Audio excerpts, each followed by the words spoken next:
자, 2008년도 이후에 이 수도권과 지방시장이 서로 디커플링이 됐다 이런 얘기도 제가 많이 드렸던 건데, 자, 본래 부동산 시장은요 항상 어떤 그 정석이라고 얘기할까요? 이런 틀이 하나 있었는데, 그 틀이 뭐냐면은 서울의 집값이 오르면, 특히 서울의 강남권의 주택 시장이 반등을 시작하면 그 인근, 강남의 인근부터 반등을 시작해서 그 다음에 신도시들, 과거 우리 일기 신도시들 있죠?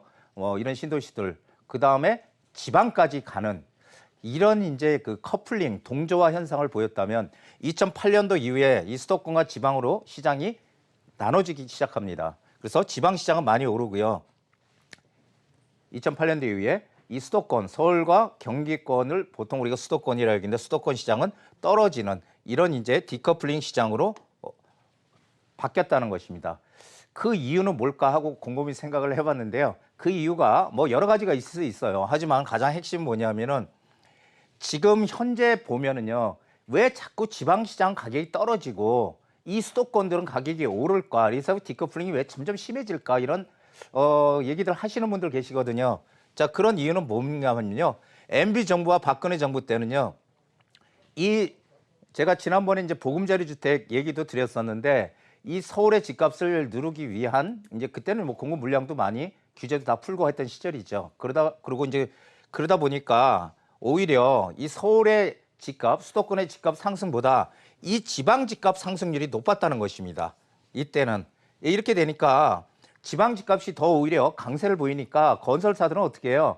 일단 눈에 보이는 곳으로 가거든요. 그렇게 되니까 어떻게 돼요? 건설사들이 지방 쪽으로 주택을 공급하기 시작해요. 그래서 이때 공급량이 어마어마하게 많이 늘어나기 시작해요. 이 주택이 공급을 하니까 지방에다. 그렇게 되니까 당연히 공급 과잉이 생기는 거고, 이 수요와 공급의 장사는 없다 이런 얘기 아시나요? 공급의 장사가 없어요. 그러다 보니까 지방시장 가격은 계속 하락하는 것이고요. 이런 시장이 지방과 이 서울, 경기권의 디커플링을 만드는 중요한 역할을 했다는 것입니다. 2015년도 기준으로 보면은 수도권 미분양이 3633채, 지방 미분양이 3875채로 거의 뭐 비슷했죠. 이때는 뭐 크게 차이가 없었습니다. 그런데 올해 2019년 5월 말 기준으로 보면은 수도권 미분양이 1218채, 지방 미분양은 5만. 자, 어떻게 됐습니까? 지방의 공급 물량이 어마어마하게 늘었다는 것을 우리가 여실히 알 수 있겠죠. 그래서 이 공급 과잉으로 인한 이 지방시장의 이 부동산 가격 약세가 상당히 지금 지속이 되고 있다 이런 얘기입니다. 자, 이런 걸 아시면은 지금 지방시장 쪽으로 뭔가 투자를 하려고 하면은 지금은 아니라는 얘기를 분명히 아실 수 있겠죠. 자, 수요와 공급의 법칙은 영원합니다. 통상 공급이 많으면 매매가 하락하는 거고요. 그렇죠? 전셋값도 역시 매매가가 하락하면서 전셋값도 역시 하락으로 방향을 잡습니다. 자, 매매가가 오르는 것은요, 어때요? 전셋값도 상승하고 매매값도 오릅니다. 매매가가 오르면 전셋값 당연히 상승하는 거예요. 그런데 매매가가 내리는 건 어떻게 해요? 매매가가 내리면 당연히 전셋값도 하락하는 겁니다. 이게 아주 일반적인 공식이라고 보시면 돼요. 그러나 서울, 경기 지역은 좀 다르다는 것입니다. 참 아이러니하죠. 특히 서울은 이 전셋값이 계속 약세야. 이게 전셋값이 약세라는 기사들 많이 나오는데, 뭐 공급 물량이 많아서 헬리오시티 한번 보셨죠, 우리? 송파구에 헬리오시티가 한 9,500세대 입주하면서 주택가격 다 빠졌잖아요. 전셋값들 막 떨어졌잖아요. 그러니까 마치 역전세가 날 것 같이 상당히 그때 야단들 났었죠. 예, 그런데 그 약세는 일시적이었고요. 계속 지금 매매가는 오르는 그런 현상을 보여주고 있다는 것입니다. 즉, 전셋값 상승률보다 매매가 상승률이 이 서울과 경기권, 특히 서울은 더 컸다라는 거죠. 우리 가장 기본적인 경우는요, 실수요가 늘어나면 매매가도 오르고 전셋값도 오르는 게 가장 그 부동산의 통설입니다. 그런데 전셋가가 약세야. 전셋가가 약세인데도 매매가가 더 크게 올랐다는 건 무엇을 의미할까요? 전셋가는 안 오르는데 매매가가 올랐다는 의미는 어떤 걸 의미해요? 실수요자가 아니고요, 이 투자 수요가 서울에 많이 들어왔다는 얘기예요. 투자 수요가 이게 투기꾼인지 아니면 정말 이 투자 수요인지 저는 잘 모르겠지만, 어쨌든 이 투자 수요가 많이 유입이 됐기 때문에 전셋값은 약세래도 매매값이 올랐다라는 것입니다. 그러면 왜 투자 수요가 서울에 들어왔을까 우리가 봐야 되잖아요. 자, 그러면은 지금 가장 큰 게 뭐예요? 정부의 다주택자 규제. 자, 집 여러 개 가지고 있는 사람들은 빨리빨리 매도를 하든지 임대사업자를 내든지 해라. 이렇게 신호를 주니까 똑똑한 한 채 쏠림 현상이 심했다는 거죠. 그러다 보니까 내가 집을 여러 채 가지고 있는데 그중에서 정부에서 똑똑한 한 채 가지고 있으래네. 그러니까 가장 가치가 떨어진다고 생각하는 지방시장의 물량부터 계속 내놨다는 것이죠. 매물로. 자, 지방 집값 하락에 이 부작용을 나타냈다는 겁니다. 이런 다주택자 규제 이런 것들이요. 그리고 또 하나는 뭐냐면은 이 도심 회귀 현상이라는 거 제 강의에도 많이 나오는 얘기인데요. 점점 도심 집중화가 가속화된다는 거예요. 집중화가 가속화된다. 예전에는 뭐 도심도 오르고 지방도 오르고 한 도시에서도 전체적으로 평균적으로 같이 오르는 이런 시장이었다면 하나의 그런 지역에서도 오르는 것과 오르지 않는 것이 이렇게 갈린다는 겁니다. 그래서 이 도심 집중 현상, 도심으로 들어오는 이런 일자리가 많은 도심으로 들어오는 현상은 전 세계적인 현상이라는 거죠. 우리나라뿐이 아니라. 자, 그리고 또 하나는 뭐예요? 이 4차 산업시대이기 때문에 그렇습니다. 이제 4차 산업시대가 오게 되면은 모든 게 뿔뿔이 흩어져 있으면 안 되고 한 군데 모여 있어야 된다는 거죠. 예, 그래서 한 군데 모여 있어야 어떤 효율적인 일을 만들 수 있고 같이 연구도 할 수 있는데 막 떨어져 있으면은 이게 만나서 회의하는 시간도 많이 걸리잖아요. 그러니까 모든 게 이제 집중이 되는 그런 시대이기 때문에 이것이 바로 도심 회귀를 점점 더 낳고 있다 이렇게 보시면 됩니다. 그리고 각종 규제, 지금 가장 강한 규제가 강남 3구가 일단 정부의 어떤 규제의 타겟이잖아요. 예, 강남에 집 많이 가지고 있지 말아라. 이 각종 규제로 인한 이 서울 도심에 결국 언젠가는 공급이 부족할 것이다. 재개발, 재건축밖에 없는데 빈 땅이 없으니까 거기다가 집을 공급할 수 있는 유일한 방법이 있는 거 부숴서 새롭게 짓는 재개발과 재건축밖에 없습니다.